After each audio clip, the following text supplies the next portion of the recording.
So we just spent about 20 minutes waiting at the hospital triage, and an EMT intern did something that you should never do, and he should not have done either. Stay tuned to this video. I'm going to break down to you what he did wrong and how you could avoid it for yourself as well. Check it out.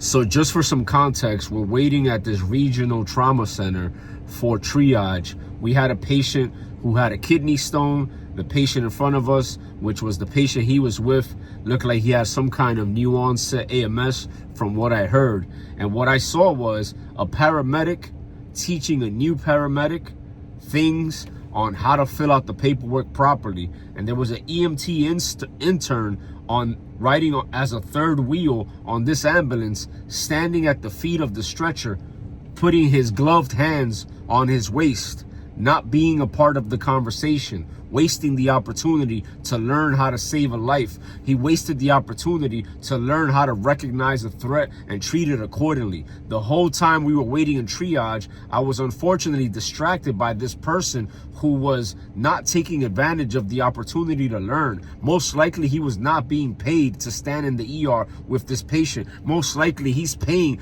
to be in this scenario and he's not getting the best of it. So the biggest mistake you can do as an EMT intern, as a paramedic intern, is to be nonchalant. The worst thing you can do is to let your lack of confidence go ahead and spill out into your patient care, into your academic career.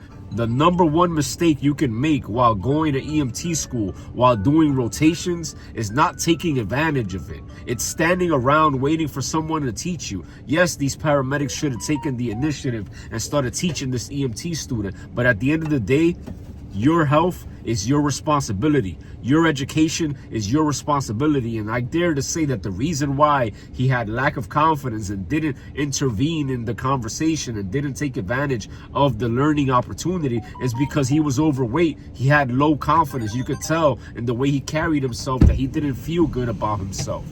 And that trickled into his professional life. Work on your personal life as much as you work on your professional life, because they are pretty much directly proportional to each other. But since you're a viewer of this channel, I want to set you up for success, and I don't want the same thing to happen to you. So what could he have done? He could have easily stood next to the patient and speak to the patient and ask them questions on what led them to calling 911. He could have practiced his sample questions. He could have practiced his OPQRST. He could have asked his preceptors for some guidance, or he could have just listened into their conversation, because the preceptors were at the head of the stretcher and he was at the feet of the stretcher, just looking around, looking like a deer struck in front of the headlights. So he made no initiative. But in your particular situation, go ahead and get next to the preceptors. The doctors are coming to triage the patient as well. Just listen into the conversation. If you have no idea on what to do, and that's very normal, because think about it, if you're an EMT intern and you're being exposed to a pathophysiology that's not all that simple, then by all means, it's totally understandable for you to not understand what's going on.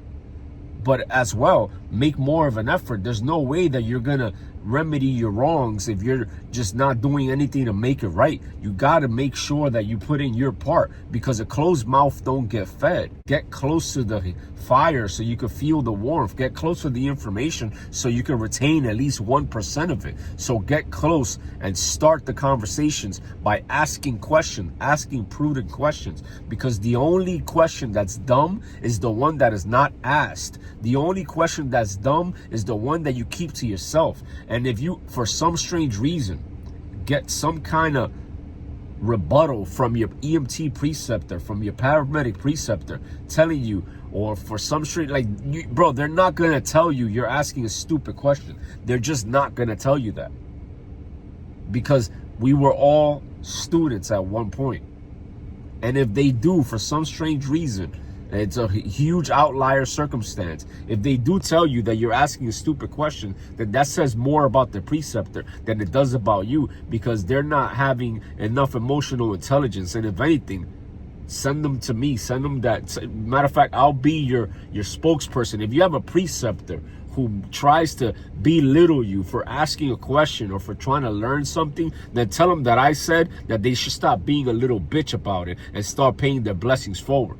Play this video for them if you want to. Get it?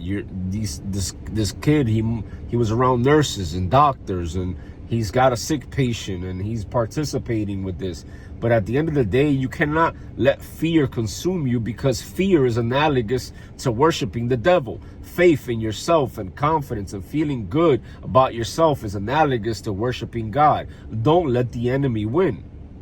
Another thing you could do on every single call is research the information before you arrive. So if you get called for a person who's having a stroke, go ahead and research what a stroke presentation looks like, so that when you arrive to the patient's living room or the bedroom, you have a better idea of what you're looking for. The next thing is, make sure that you ask every patient at least one question. Make sure that you ask your preceptors at least 3 questions for every single call, and then download the information onto your phone, whether you write it into your notes or you get a pen and paper, and go ahead and turn that insight into action. Go ahead and turn that insight into inspiration to get momentum on your side, so you can continue to do better for your community. So once again, at the end of the day, my people, your personal life will trickle into your professional life, and your lack of engagement will breed lack of trust in you. Like if I have an EMT student who doesn't take the time to put in an effort,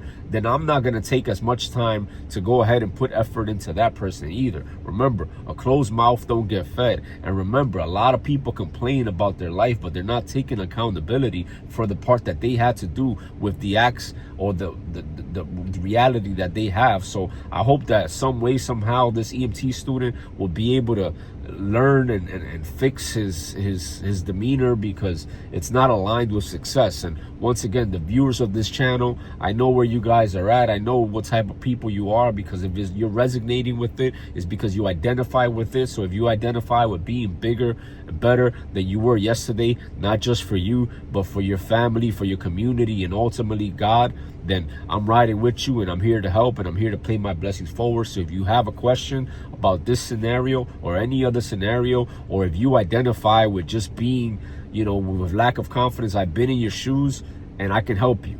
Just ask me a question, comment down below, hit me up on Instagram, whatever you want to do, and I'll help you. I got you. Peace.